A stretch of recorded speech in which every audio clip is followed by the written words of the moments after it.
Bonjour, aujourd'hui pour ma chaîne YouTube, je suis en présence de DJ G.I. Joe, membre de l'usine et de plusieurs groupes aussi que tu peux participer, non?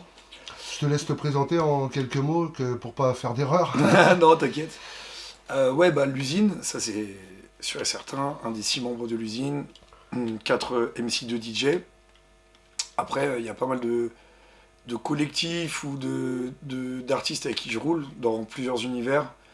Je pense des gens plutôt dans le reggae, raga, bass music, comme Little Lion, All Bass Included, Supreme Cheese par exemple, ou individuellement avec des gars comme Cherio, Samir Hamad, où j'ai l'habitude d'être au platine, Nasmeu. Mais en termes de collectif, mon crew, donc tu vois le logo, le signe, le blason, l'étendard, c'est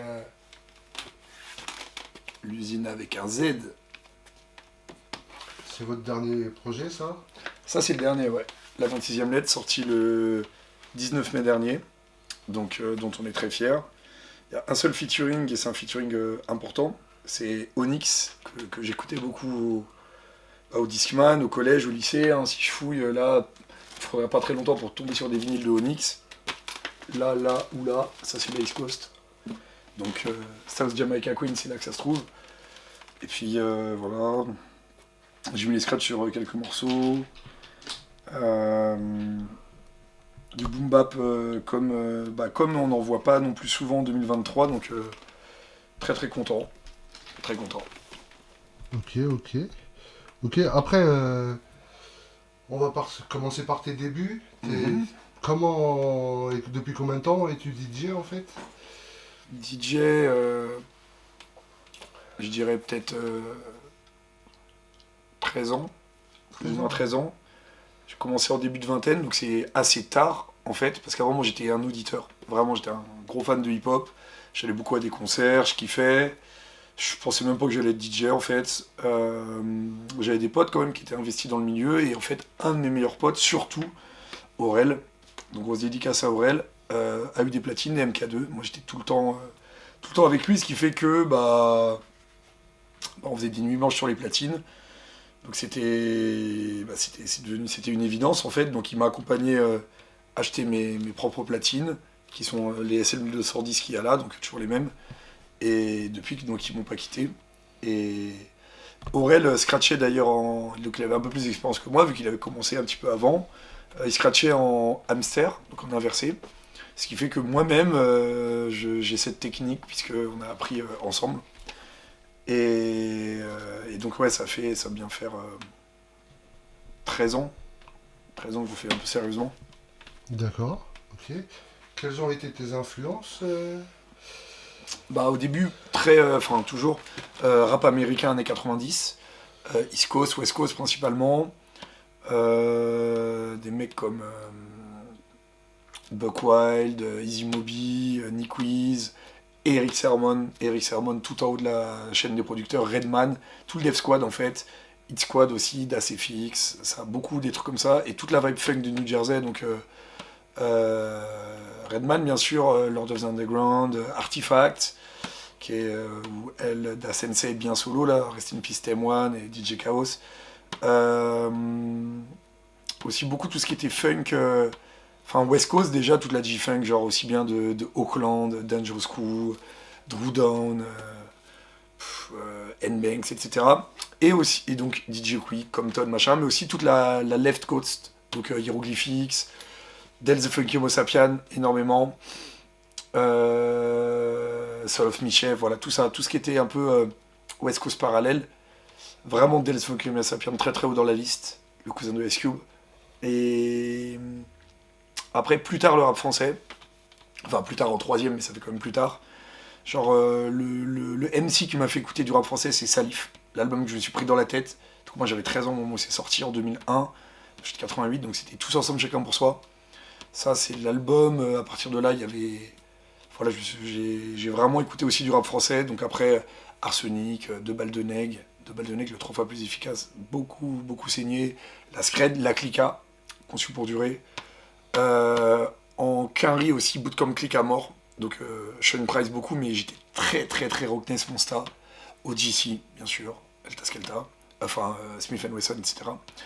Black Moon, mais c'était plus ancien pour moi. Je me suis capté les vibes 92-93 un petit peu plus tard. Comme les Eric B. Rakim quand je suis remonté. Donc les samples après, forcément. Donc grâce à Gangstar le jazz, grâce à Wu-Tang la soul, grâce à Eric Sermon la funk, à la G-Funk la funk. Puis après j'ai vu que sans Sound System il n'y avait pas de block party, donc la Jamaïque. Après le breakbeat, x2, jungle, l'Angleterre, Raga Jungle, la communauté jamaïcaine de Londres, dub, Raga drum and bass, UK Garage, Raga UK Garage, puis sorti dans les milieux plus festifs, tac tac, les BPM, et après voilà. Là je dirais que ma graine c'est New York, ma graine c'est rap 90s, et le triangle maintenant c'est États-Unis, Jamaïque, Angleterre, avec en mode la touche rough, raga hip-hop quoi. Voilà en gros. Ok, ok. Qu'est-ce que je pourrais en dire d'autre? Quel... Il y a le téléphone M'appelle, qui ouais, sonne en on même m'envoie le temps. message. Quel message aurais-tu à passer à la jeunesse qui veut débuter dans le hip-hop ou dans le DJing Ouf, ouh. Bah, déjà, je leur dirais que il faut être persévérant et passionné, que tu peux faire ça comme ça, à la va-vite, mais que quand c'est une passion, de toute façon, les gens ils voient bien si tu es passionné ou pas. Il n'y a que en y passant des heures et des heures et des heures que.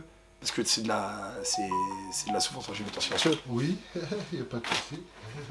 Ouais, c'est groupe Telegram de l'usine qu'on s'envoie des messages, je vais mettre en silencieux. Il n'y a que en y passant des nuits blanches, du taf, en comptant pas ces heures que tu peux arriver à faire quelque chose. Parce qu'il y a des milliards de personnes qui en font. Après, il faut pas faire ça forcément pour percer, il faut faire ça pour le kiff. Moi, j'ai fait ça pour le kiff. Genre, moi, si ça marche plus demain, je continue à mixer, à faire des kiffs. Ça a pris bien plus que ce que je n'aurais. Je l'ai fait sans calcul, quoi. C'était pas le but que ça marche. Il s'avère que ça marche plutôt pas mal à mon humble niveau dans l'underground, j'en suis très content. Mais ça marche aussi parce que je suis passionné, parce que dès qu'il y avait moyen de poser du son, j'étais déter. Dès qu'il y avait une brèche, j'amenais les platines, j'y allais. J'étais prêt à mixer au début à des warm-up pourris où il n'y a personne, j'étais juste content déjà de mixer. C'était une passion, j'ai passé des nuits et des nuits. Et si t'es pas passionné, tu vois que la douleur. C'est comme dans le sport. Si jamais t'es. Enfin voilà, il faut kiffer faire du sport, kiffer l'effort. Bah là, si jamais c'est pas une passion, tu verras que le côté bad, alors qu'il y a un kiff à y passer des heures, quoi. C'est un peu geeké aussi, quoi. Donc il faut être passionné et il faut pas avoir peur de développer sa propre identité. Parce qu'au tout début, moi, si jamais j'avais fait sortir un projet il y a 10 ans, il aurait peut-être été très bien, mais ça aurait été une copie de mes idoles que j'écoutais du rap 90s. Si je sors un projet maintenant, tu retrouveras des touches jungle, funk, drum and bass, dub, raga, ragamuffin, toujours hip-hop. Je pense que maintenant, quand tu vas me voir jouer, j'ai une patte, j'ai une identité. Et ça, il faut qu'elle se développe. Et parfois, faut avoir des couilles de bousculer l'ordre établi, de bousculer les choses qui se font. Mais c'est ça qui fait ton identité. Ça plaît pas. Mais à un moment, tu fais pas ça pour. Si tu fais ça pour que ça marche en essayant de te creuser la tête comme un truc marketing, quel est mon truc original, c'est de la merde. Je pense que moi, à un moment, mon identité, elle est ressortie. Et elle ne peut pas être autrement qu'une graine de rap qui a germé dans les samples et dans les ramifications UK. Grime même, etc.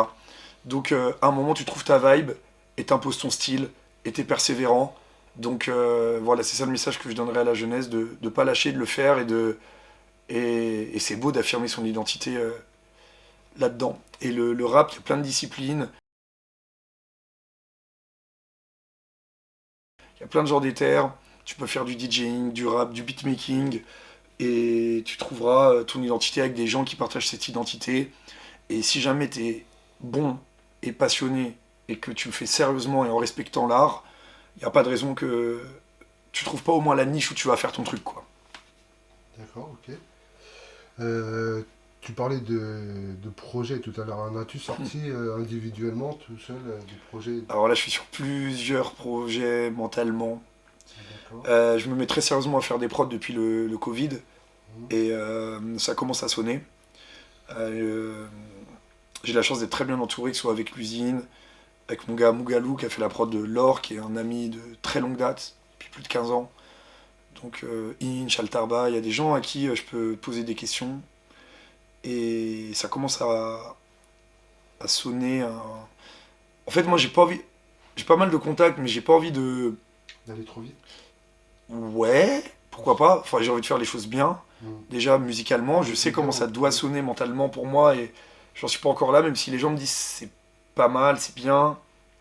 Je sais où je vais et j'y travaille pour, quoi.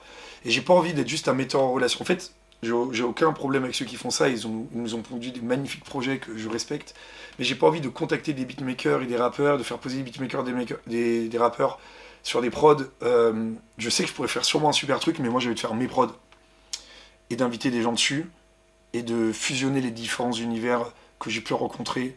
Ça irait du rap, bien sûr, mais il y aurait de la funk, du breakbeat, de la techno, de la jungle, voilà. Et donc je réfléchis à divers projets. Il y a des gens qui sont sur ma tracklist mentale, ils le savent même pas encore. Il y a des gens, je leur ai dit, ils sont chauds de participer. J'ai déjà quelques prods. J'ai plusieurs EP concepts. J'ai même les tracklists, j'ai même les noms. Genre vraiment, je suis un baiser là. Et ça va arriver quand ça va arriver. Je sais qu'il y a la force de l'usine derrière, il y a le studio, il y a Tony qui peut faire des mix, des masters, il y a... Voilà. J'ai beaucoup de magnifiques ingrédients. J'ai été naviguer dans des contrées voisines, d'autres genres musicaux. Tout ça sous le signe de la fusion. Ils m'ont donné, je suis revenu chargé de mes voyages de beaux objets, de magnifiques ingrédients. D'autres cuisiniers en chef m'ont donné leurs ingrédients. Maintenant, je suis dans une super cuisine, j'ai des super machines, j'ai des super entourages.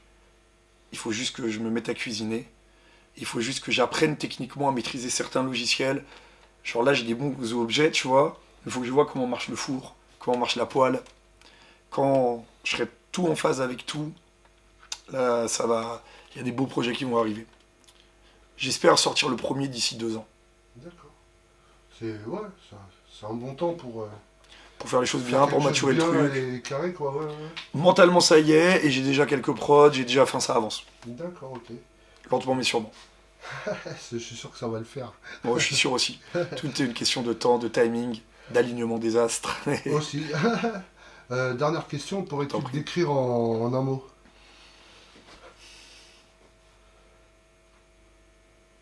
Fusion avec un Z. F-U-Z-I-N-O-N. Aïe. Ah ouais, terrible. Bon, bah, ce sera le mot de la fin. Merci, DJG Aijo. Bah, merci à toi. Et puis, bah, à très vite sur ma chaîne YouTube. À très Merci. vite sur sa chaîne YouTube. Merci. Peace. Peace.